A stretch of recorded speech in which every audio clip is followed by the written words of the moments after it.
हे प्रभु, मेरी यह इच्छा है कि आप जाकर के द्वारिकानाथ के दर्शन कर आओ, क्योंकि आप अगर दर्शन करोगे तो हो सकता है उनकी कृपा की कोर आपके ओर भी पड़ जाए और आपकी ओर वह निहारेंगे, तो हो सकता है कि हमारा दारिद्र्यम परिमंजनम, हमारा दारिद्र्य दूर हो जाए।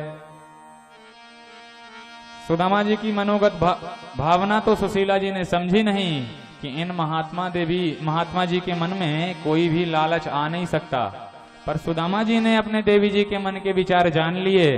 पर सुदामा जी ने विचार किया कि अब अगर मेरी देवी जी स्वयं मुझको भेज रही हैं तो जाऊंगा तो जरूर, भले कुछ भी नहीं मांगूंगा लेकिन दर्शन ही कर लूंगा, इसमें भी मेरे सौभाग्य हैं। लेकिन देवी मित्रे पित्रे च गुरुगृहे रिक्त पाणिम न गच्छति, मित्र के यहाँ, पिताजी के पास, माताजी के यहाँ और अपने गुरु जी के यहाँ कभी भी खाली हाथ नहीं जाना चाहिए। तो ये बताओ कि अपने सखा के यहाँ, और वो सखा मेरे इष्ट भी हैं, तो अपने इष्ट रूपी सखा के पास मैं जा रहा हूं तो क्या खाली हाथ चला जाऊं? अरे कुछ लेकर के भी तो जाना चाहिए, कुछ भेंट भी तो देनी चाहिए उन्हें। और तब पंडितानी जाती हैं पड़ोसियों के घर से, 4 घरों से 4 मुट्ठी टूटे हुए चावल मांग लाती हैं। याचित्वा चतुरो मुष्टीन विप्रान पृथक तंडुलान, पृथक तंडुलान मने टूटे फूटे चावल मांग करके लाती हैं। और उनको बांधने के लिए इतना कपड़ा भी घर में नहीं था कि जिसमें वह 4 मुट्ठी चावल सुरक्षित बांध सकें। तो चैल खंडेन तान बद्ध्वा भर्त्रे प्रादादुपायनम, प्रभु को भेंट करने के लिए कपड़ों की परतों में उन चावलों को बांध दिया। 4 परत लगा करके फटे पुराने कपड़ों में, जीर्ण शीर्ण मैले कुचैले कपड़ों में उन चावलों को बांध दिया और सुदामा जी को सौंप दिया। सुदामा जी ने कहा, देवी जी कुछ संदेश भी हो तो बता दो, अगर मेरे मित्र से तुमको कुछ संदेश कहना है तो बता दो। और तब सुशीला जी कहती हैं, 1 माह द्वैपाख में 2 एकादशी होय, सो प्रभु दीन दयाल ने नित प्रतिदिनी मोय। हे प्रभु, आपके भक्त माह में 2 बार एकादशी का व्रत रखते हैं। आज हमारे सारे ही यजमानों ने भी रखा हुआ है। हम तो रहते ही हैं, जब से गुरु दीक्षा हुई है दास की, तो 5.5-6 वर्षों से लगभग एकादशी चल रही है। 12 महीनों में 24 की 24 एकादशी रहने का शुभ अवसर मिलता है। हमने निवेदन किया था एकादशी का व्रत सभी को ही रखना चाहिए, क्योंकि ये बहुत ही महत्वपूर्ण व्रत होता है। तो आपके प्यारे भक्त माह में 2 बार एकादशी रखते हैं, लेकिन प्रभु आपकी कृपा तो इतनी मात्रा में हमारे घर में है कि हम पूरे परिवार के साथ 12 महीना एकादशी ही रहते हैं, द्वादशी आती ही नहीं है हमारे घर में। सुदामा जी समझ गए अपने देवी जी की भावना और उस पोटरिया को अपनी कांख में दबाई चले। सुदामा जी मन में विचार करते जा रहे हैं, किम अनेन कृतम पुण्यम, मैंने ऐसे कौन से पुण्य किए हैं जो मुझे प्यारे प्रभु के दर्शन लाभ प्राप्त करने का सो अवसर मिलेगा। मन में भगवान के विविध लीलाओं का चिंतन करते हुए सुदामा जी चलते जा रहे हैं। मार्ग में सुदामा जी महाराज को नींद आ गई और भगवान ने योग माया पूर्वक अपने मित्र को परेशान करना उचित न समझा, तो योग माया का आश्रय लेकर के भगवान ने अपने मित्र की खटिया द्वारिका के ही एक वृक्ष के नीचे लगा दी। और जब नींद टूटी, अपने आप को एक नगर में प्रविष्ट पाया। सुदामा जी का दिमाग चकराया, सुदामा जी ने आवाज लगाया। तब द्वारिका का एक सज्जन पास में आया और सुदामा जी ने उनसे पूछा भैया तुम बता सको कहा कि यहां से द्वारिका की तय दूरी पर पड़ेगी। तब उस द्वारिकावासी ने कहा, प्रभु ब्राह्मण देव, द्वारिका में ही खड़े होकर के द्वारिका को पता पूछ रहे हो? अरे ये दिव्य द्वारिका ही है जहां आप खड़े हुए हैं। अच्छा तो तू बता सके कहा कि हमारो कन्हुआ हमें कहाँ मिलेगो, हमारो कन्हैया लाला हमसे कहाँ मिलेगो? द्वारिकावासी ने कहा, आपके मित्र का कोई पता रहता है क्या? कोई एड्रेस है, कोई सेक्टर नंबर है, कोई गली नंबर है, कोई घर नंबर है आपके पास? सुदामा जी ने कहा, सो सब तो हम ना जाने भैया, इतो बताए दे। हम तो ये तो बता रहे हैं कि हमारा मित्र जो है वो यहाँ को बहुत भारी राजा है। भाई सब प्यार से द्वारिकाधीश कहो करें भैया, तो तुम बता सको कहा कि हमारा मित्र कहाँ मिलेगा? द्वारिकावासी चौंक गया, प्रभु पता है आप किसका नाम ले रहे हो? अपने मित्र को नाम ले रहे हैं भैया। अरे जिनका नाम आप ले रहे हैं उनके नाम को बड़े अदब के साथ लिया जाता है, बड़ी मर्यादा के साथ लिया जाता है। अरे श्री श्री गोविप्र प्रतिपालक जगन्नाथ द्वारिकाधीश, इस तरह से संबोधन पूर्वक उनका नाम लीजिए। सुदामा जी ने कहा, बड़ो लंबो चौड़ो नाम कर लियो आने यहाँ आके तो, पर प्यार ते हम वो अपनो सखा होने के नाते कनुआ कनुआ ही कहो करें। जे सारे संबोधन तू ही लगाए ले, पर अब इतो बता दे कि वाको भवन कौन तो है। और तब ब्राह्मण देवता के प्रति सम्मान पूर्वक भाषा से उस द्वारिका निवासी ने बतलाया, ये जो पंक्तिबद्ध जितने भी महल दिख रहे हैं वह सारे के सारे भवन आपके मित्र कृष्णचंद्र जी के ही हैं। किन्हीं भी भवन में आप चले जाओ, उनके दर्शन कहीं ना कहीं आपको हो ही जाएंगे। सुदामा जी महाराज ने मन में विचार किया कि ये इतो भारी राजा हम तय मिलेगा कि ना है, पर भागवत के मूल ग्रंथ के अनुसार सुदामा जी महाराज इतना विचार करते हुए सीधे रुक्मणी जी के अंतःपुर तक प्रविष्ट हो गए। किसी ने ब्राह्मण को नहीं रोका, क्योंकि भगवान के राज्य में ब्राह्मणों के लिए सारे ही द्वार खुले हुए थे, वो कहीं भी अव्याहत प्रवेश कर सकते थे।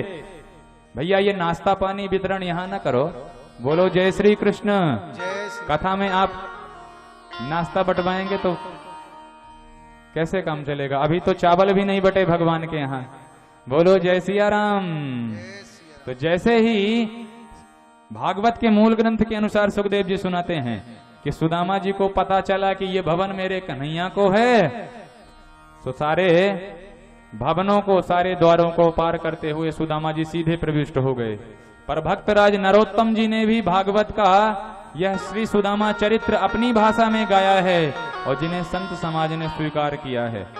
और एक बात बताते चलें, सुदामा जी महाराज के जिस स्वरूप को हम सबके सम्मुख प्रस्तुत किया जाता है, सुदामा जी महाराज का स्वरूप ऐसा बिल्कुल नहीं था।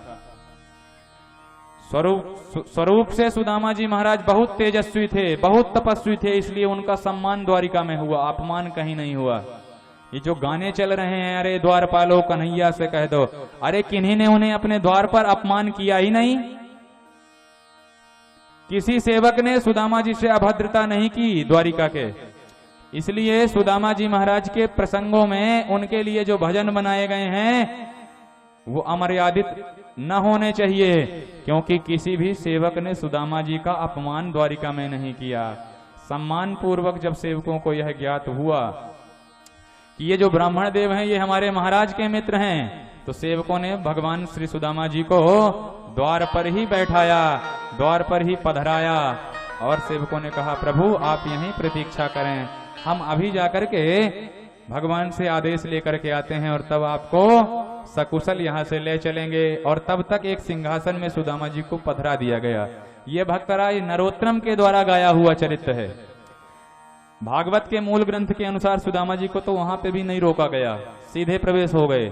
लेकिन नरोत्तम जी ने जो गाया है उसके अनुसार 2 छंदों में सुदामा चरित्र का दर्शन करें।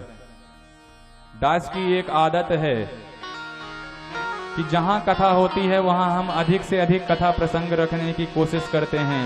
ये अभिमान नहीं कह रहे हैं, ये भगवान की कृपा का ही वर्णन कर रहे हैं, भगवान की कृपा से ही बोल रहे हैं कि ठाकुर जी ने इस दीन पर, इस दास पर इतनी कृपा करी है कि बहुत कम मात्रा में भजन रखते हुए आप सभी को भगवत कथा में अधिक से अधिक डुबाया जाए, यह प्रयास रहता है। सुदामा जी महाराज को बैठा करके सभासद सेवक सभा में आता है और द्वारिकानाथ से प्रार्थना करता है, प्रभु इस दास को सभा की सेवा करते हुए, सरकार की सेवा करते हुए वर्षों व्यतीत हो गए, लेकिन आज जैसी विभूति द्वार में आई है ऐसी विभूति आज तक हमने कहीं दृष्टि में नहीं देखी। भगवान उत्कंठा से भर गए और औत्कंठ पूर्ण हृदय में भर करके भगवान ने कहा, वर्णन करो कैसा है वह व्यक्ति। और तब उस व्यक्ति का चित्रण करते हुए द्वारपाल कहता है, शीस पगा न झगा तन में,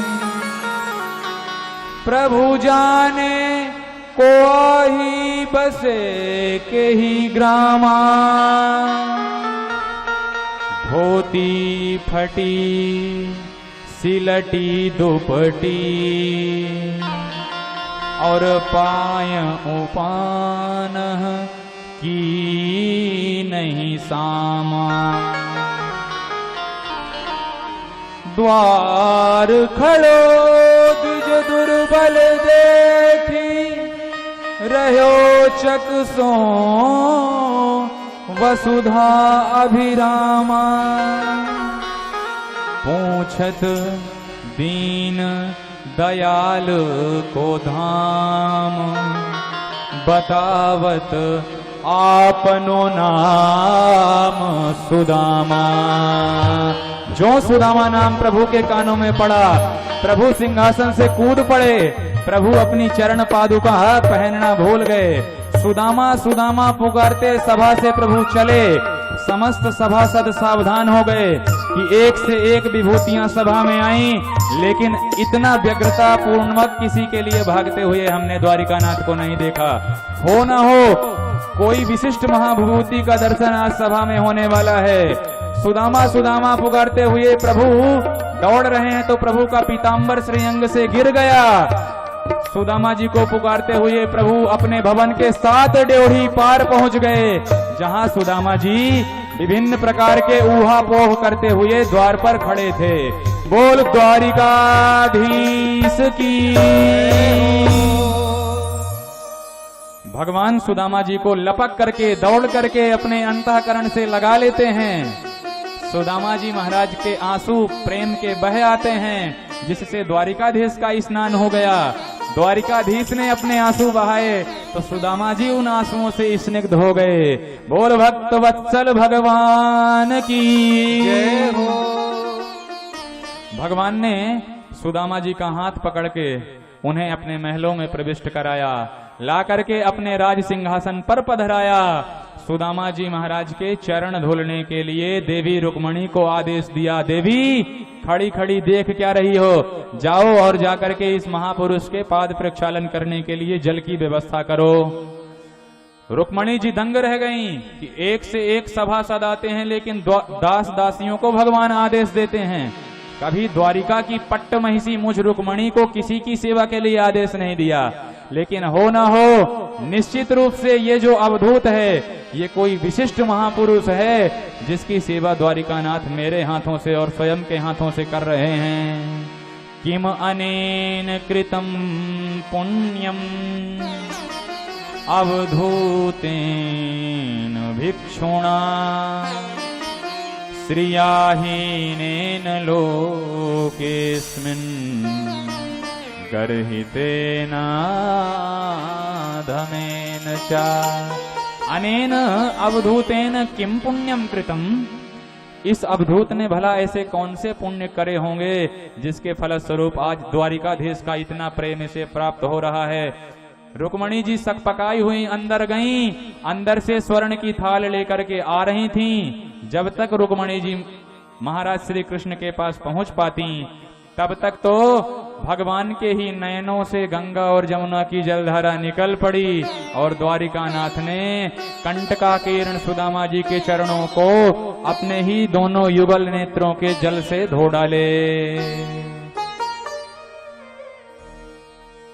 ऐसे बेहाल बेवाइन सो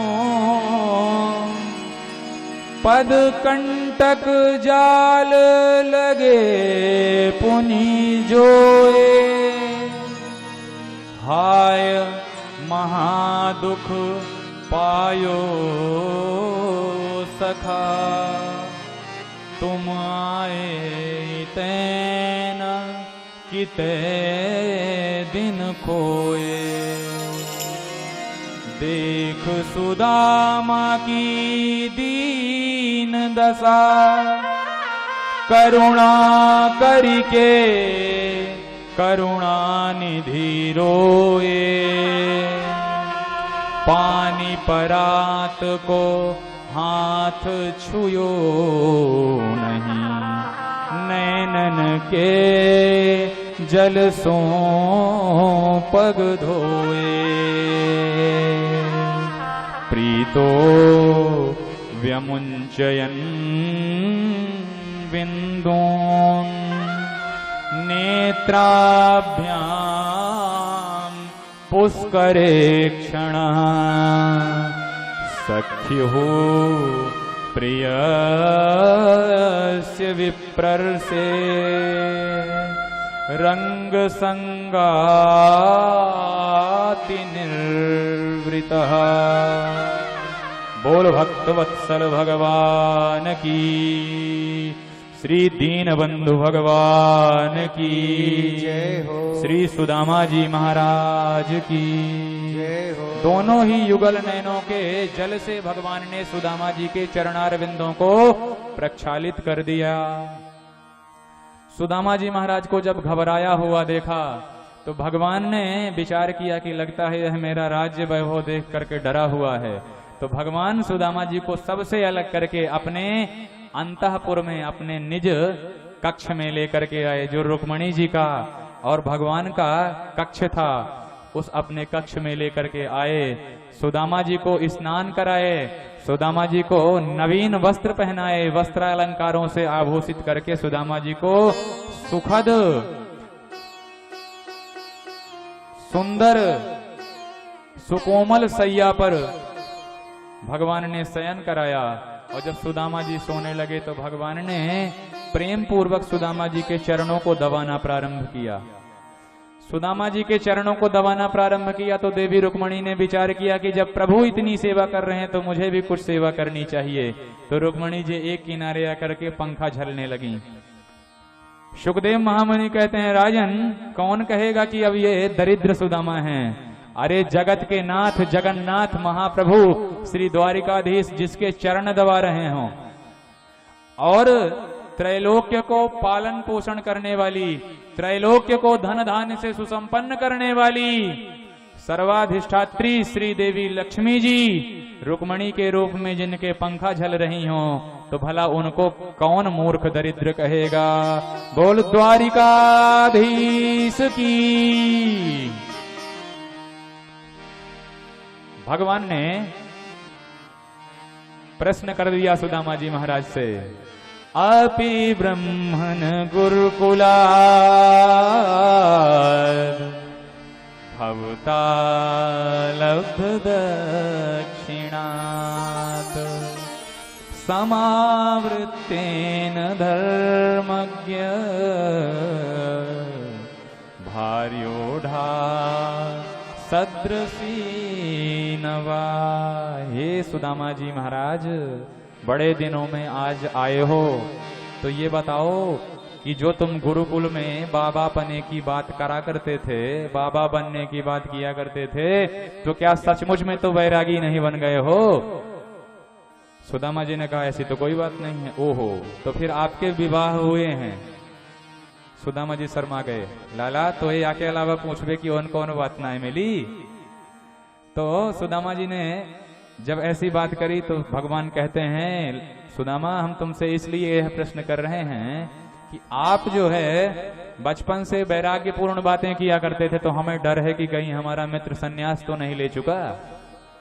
सुदामा जी ने कहा, लाला एक बात बताऊं, विवाह तो मेरो है गयो और तेरी भाभी को नाम है सुशीला, जैसो युवा को नाम वैसो युवा को काम। सो हम दोनों ही गृहस्थियों की गाड़ी बड़े प्रेम से चल रही है।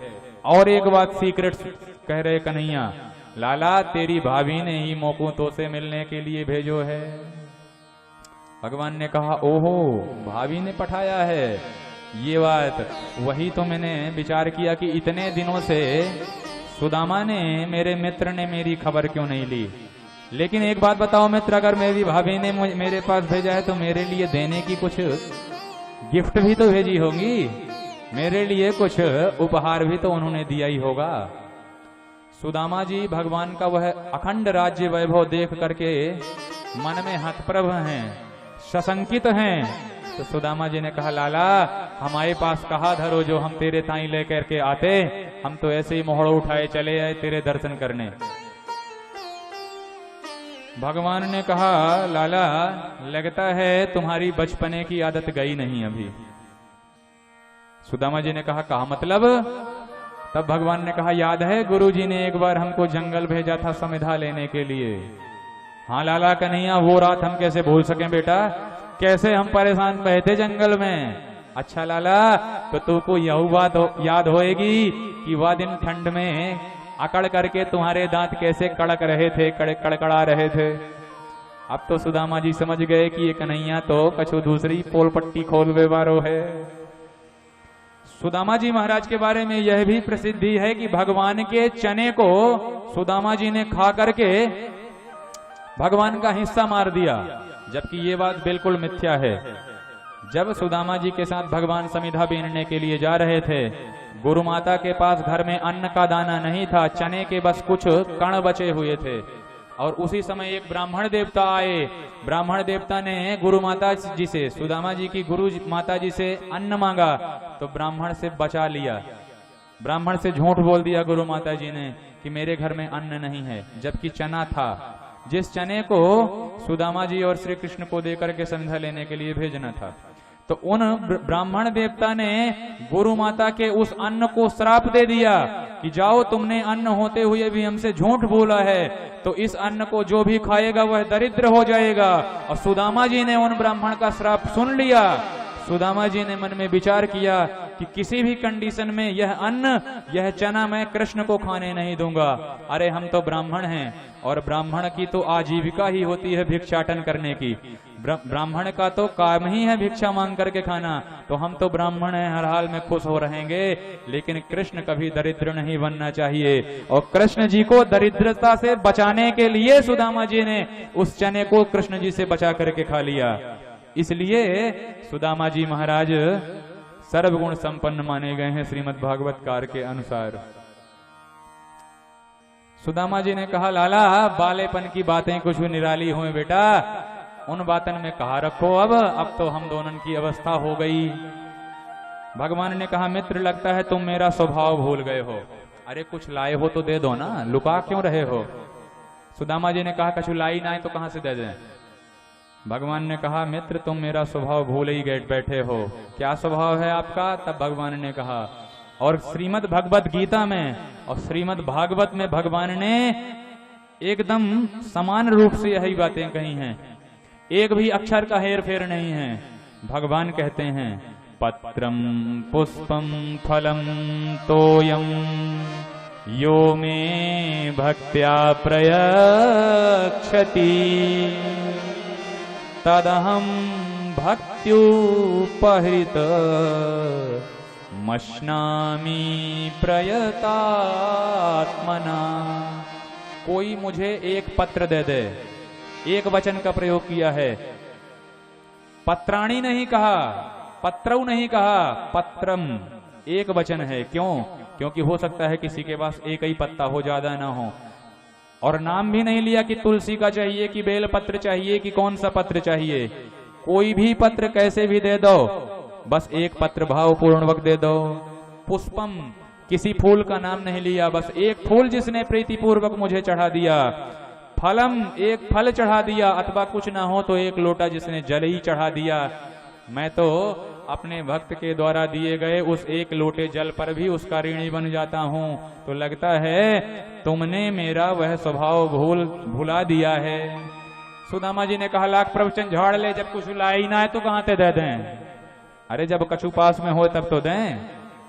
भगवान ने कहा ठीक है, अब जब नहीं लाए तो कोई बात ही नहीं, बात ही खत्म। भगवान ने सुदामा जी से हंसी पूर्वक कह दिया, मित्र जब से आए हो तब से ये हम देख रहे हैं कि तुम्हारा ये दाहिना हाथ बड़ी जोर से तुमने दबा करके रखा हुआ है, कछु बीमारी लग गई कहा? सुदामा जी ने कहा, नहीं नहीं कन्हैया, बीमारी कछु ना लगी बेटा। अरे यात्रा करते भय सफर में थकान तो हो ही जाए, थकावट तो लग ही जाए। भगवान ने कहा, ओहो ये बात है, तो फालतू में ही हम इतनी देर से तुम्हारे पैर दबा रहे हैं, लाओ तो अपना हाथ। सुदामा जी ने कहा, लाला तो मेरे सिर की शपथ है, मेरे हाथ पे हाथ मत लगाइयो। और भगवान ने तो बरबस सुदामा जी का हाथ पकड़ करके खींच लिया। स्वयं जहार किमिदम इति पृथक तंडुलान। सुदामा जी का हाथ खींचा तो उसमें से एक पोटरी गिर पड़ी। भगवान ने स्वयं उस पोटरी को खोल करके देखा तो क्या थे? किम इदम इति पृथक तंडुलान, उसमें टूटे फूटे चावल थे। भगवान ने प्रेम पूर्वक उन चावलों का भोग लगाना प्रारंभ कर दिया महाराज। और यहाँ पे एक बात और उड़ाई जाती है कि भगवान ने 3 मुट्ठी चावल खाए थे। श्रीमद् भागवत के अनुसार 3 मुट्ठी चावल नहीं खाए थे, भगवान ने केवल 1 मुट्ठी चावल खाया था। उसके बाद तो रुक्मणी जी ने उनका हाथ पकड़ लिया था। भगवान ने पोटरिया खोली, उसमें चावलों को देखा। इति मुष्टीन सकृत जगध्वा द्वितीयाम जगधुमा ददे अतावत् श्रीर्जगृहे हस्तम तत्परा परमेष्ठिनः। भगवान ने 1 मुट्ठी चावल उठाया, मुंह में रख करके गटगटाया और सुदामा जी को 1 लोक की संपत्ति दान कर दी। दूसरी मुट्ठी उठा करके पाने लगे तो रुक्मणी जी ने हाथ पकड़ लिया। प्रभु अब सब कुछ दे करके स्वयं सुदामा बनना है क्या? अथवा रुक्मणी जी ने विचार किया कि प्रभु ये एक संत के द्वारा लाया गया प्रसाद है, तो प्रसाद को अकेले नहीं पाना चाहिए, सबको वितरित करके पाना चाहिए। अथवा एक पतिव्रता स्त्री का धर्म होता है कि वह अपने पति की सर्वतोभावेन सेवा करे और उनका ख्याल रखे। तो रुक्मणी जी मन ही मन कहना चाहती हैं, प्रभु कच्चे चावल हैं, अगर आपने भाव में भरकर ज्यादा खा लिए और कहीं पेट गड़बड़ा गया तो मामला बिगड़ जाएगा, इसलिए ज्यादा कच्चे चावल खाना उचित नहीं है। द्वितीयाम जगधुमा ददे अतावत् श्रीर्जगृहे हस्तम। इसलिए उन श्री रुक्मणी जी ने हाथ पकड़ लिया और भगवान को रोक लिया। भगवान ने सारे प्रसाद को बांट देने का आदेश दिया। देवी रुक्मणी इस चावल को ले जाओ और घर के एक एक व्यक्ति को पवा दो। भगवान को सुदामा जी ने प्रेम के चावल अर्पण किए थे, इसलिए आज की कथा में सुदामा चरित्र में भगवान को 2-4 चावल चढ़ाने का विधान है। और दास का ये मानना है, हम किसी भी कथा में ये नहीं कहते कि आप कुछ चढ़ाओ या न चढ़ाओ। हम सुदामा चरित्र में भी नहीं कहते कि आप चावल लाके ही चढ़ाओ। चावल ना हो तो क्या, अरे अपने मन के 2-4 सुमन ही चढ़ा दो ना। जरूरी नहीं है कि आपके पास अन्न हो, आपके पास धन हो तभी आपसे प्रसन्न होंगे भगवान। नहीं नहीं, प्रेम पूर्वक अर्पण किए गए मन से भी भगवान प्रसन्न होते हैं। भगवान ने यही कहा है, तदहम भक्ति उपहृत। भक्ति उपहृत, भक्ति के द्वारा प्राणी कुछ भी मुझे चढ़ाता है वह अर्पण होता है। हम आज तक किन्हीं भी कथाओं में मंच से यह उद्घोषणा आज तक नहीं किए कि चावल चढ़ाइए, कि बामन भगवान के कमंडल में धन डाल दीजिए, कि ध्रुव जी महाराज के लिए इतना धन ला दीजिए। अरे भागवत का मंच कथा मंच है कि मांग मंच है महाराज?